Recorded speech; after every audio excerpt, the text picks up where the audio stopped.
So my 4 words are Moveo, Movere, Movi, and Motus. So Moveo is my first person present. Movere is my the word with the infinitive suffix. Movi is first person perfect, and Motus is the supine suffix. So when I remove the infinitive suffix ere from Movere, you get MOV potential E. And if you take off the supine suffix US from Motus, you get MOT potential E. So my MOV potential E words, and they both mean to set out or move. So my MOVE words are mover, movement, remove, and movable.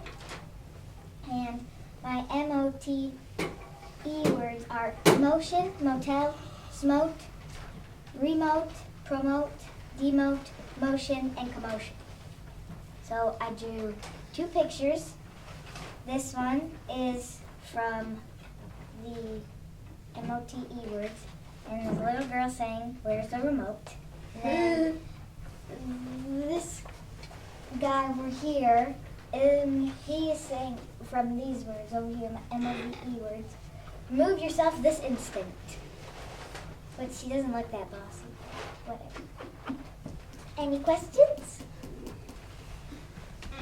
Yes, Tiki? So you have twin bases, right? Mm-hmm. And could you explain why there would be a probability under? Because there's a vowel before the V, and there's only one vowel, and there's a vowel before the T, and there's only one vowel. What is smoke? I do question though an S prefix, if MOTEs are base. I'm not sure. That one would need some investigation. Not saying it is a prefix or isn't, I just have not heard of that by itself. Okay, I'll So, research. Yeah. Emma? What does promo have to do with set out or move? When you get a promotion in a job, you move up, and if you get a demotion, you move down. Does anybody know how to use promote in a different sense besides in a job and a promotion? Promote. Tegan? Like you're moving up grades. Okay, you get promoted to another grade. What about the t-shirt you were wearing yesterday? What were you promoting? MS. MS like awareness sponsoring. month. Okay, and you were promoting it. Oh! How do you suppose that has to do with promoting? It's that, or so you can show when it's happening and it's promoting the event, just like the Health for Hughes event.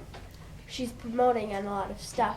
Like That's right. And how are we moving it? We're moving that information out so people can see it and hear about it. We're moving it forward so it's not staying in the background. What a great question, and now we can think about that in different senses, that word promote. Another reason you have to have the E after MOV is because you can't have a descendant E. I mean, V, excellent. No complete English word ends with a V. Who can explain the word on the bottom right, commotion? Ooh. Who can take that word and look at its morphemes and tell me more about what it is going to mean? Jordan? Doesn't it mean kind of like drama? Well, it has to do with a sense of drama happening. Yep. Nathan? Oh, you set out your feelings and make noise. There's usually noise involved in a commotion. Tegan? Maybe commotion, or moving a great mass of people, maybe, or great movement in a lot of things. Yep. What is the word sum on commotion? Who's got it? Look at it. What do you think it is? M? COM plus MOT plus ION. M-O-T, no E, I-O-N. So what does the prefix bring to this word? What kind of sense of meaning does it bring to this word? C-O-M? Anybody remember C-O-M? How about C-O-N? Because they bring the same, Electronic. they oftentimes bring the same sense of meaning to a word. They mean together. Yes. So look at that. When you've got commotion, people are Everyone's Coming together. And there's movement. And where there's movement, there's noise. There's a big commotion. Where is there a commotion in the school daily? Recess. Recess. Lunchroom. Wait, what did they mean by Gym.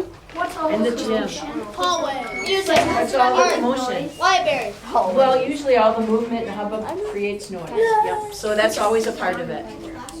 In classrooms, there can be commotion. Everywhere. What's the etymon of Movere? M-O-V. Okay, and no potential E at that point. That's just the etymon, the root. And what is the etymon of motus? M-O-T. And as they move in to become an English, present-day English base, that's where we start going, oh, in the words we use today, there's a potential E on the end, Ah. right? But the MOV has never changed spelling in that sense of meaning since the days the Romans used this word. And the MOT has never changed spelling since this word and what it means was used by the Romans as well. This was so cool about finding these twin bases and these unitary bases that we're finding. A lot of words, the spelling has changed over time, but not the ones we've been looking at. It's spelled, this part of the word is spelled the same as it always has been. What has changed? The suffixes. We don't have an ERE suffix or a US suffix on the words that we're looking at. We have different suffixes and different prefixes. So that's kind of cool. All right. Also want to say, moat like around a castle wouldn't work because it's spelled differently. M-O-A. It's M-O-A-T. Very good. I thought someone would have a question.